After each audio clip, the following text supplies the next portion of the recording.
Before the French Revolution, a woman's life was tightly controlled by a society that refused to hear her voice. She couldn't vote, couldn't own property freely, and access to education was limited or non-existent. She was expected to be obedient to her father, her husband, or her brother. Her role was reduced to being a wife and mother, nothing more. The law treated her like a child, incapable of making decisions. Her existence was quiet, almost invisible, living in a world where she had no power over her own life. In October 1789, the streets of Paris echoed with the sound of anger and hunger.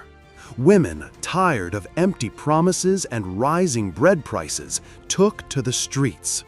Armed with pots, pans, and sheer determination, they marched over 12 miles to the Palace of Versailles. These were not noble women.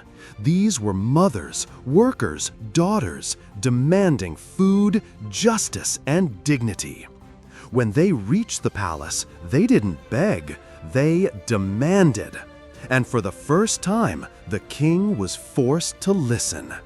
That day, the revolution got a new face, a woman's.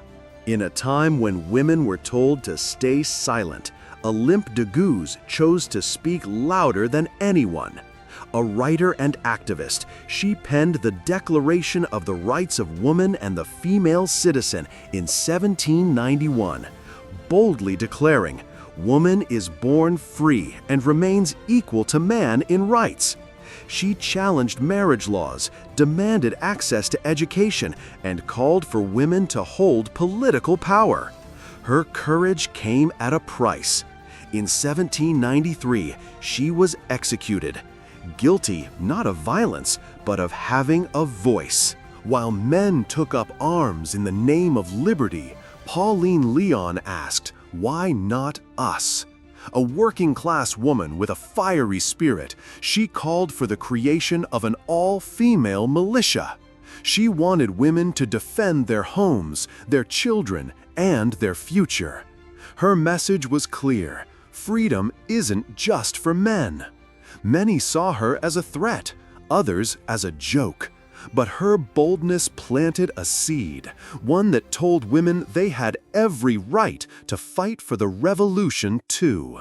As the revolution spiraled into chaos, its own daughters were silenced.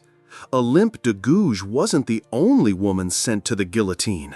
Many who dared to speak out were labeled as traitors. Their dreams were seen as dangerous, their words too powerful. They were executed not for crimes, but for courage. These women didn't die quietly. They stood tall, even in their final moments, proving that their spirits were stronger than fear. In 1793, the revolution that once spoke of liberty and equality turned its back on women. Women's clubs were shut down. Political gatherings were outlawed. The same voices that had once marched for freedom were now labeled as troublemakers. The government claimed it was about unity, but it was about control. And just like that, women were pushed back into silence. Even as their voices were silenced, women kept the revolution alive behind the scenes. They became nurses, printers, and secret messengers. They hid revolutionaries, sewed uniforms, wrote pamphlets in the dark. They weren't on the front pages of history, but without them, the revolution might have crumbled. Their work was quiet, but essential. In revolutionary art, women were everywhere, beautiful, heroic, bare-shouldered symbols of liberty. But those images were far from reality. The real women of the revolution were tired, poor, and defiant. They were not goddesses, they were workers, mothers, and fighters. Art celebrated the idea of women. Reality ignored the truth of them. For every name we remember, there are hundreds we've forgotten. Women who gave shelter, who ran secret messages through enemy lines, who fed the hungry and nursed the wounded. Their stories were never written down. They didn't ask for glory. They just did what had to be done. They were the quiet force behind a loud revolution. The revolution ended, but for women, the promises faded. The new laws gave power back to men, and women were pushed once again into the background.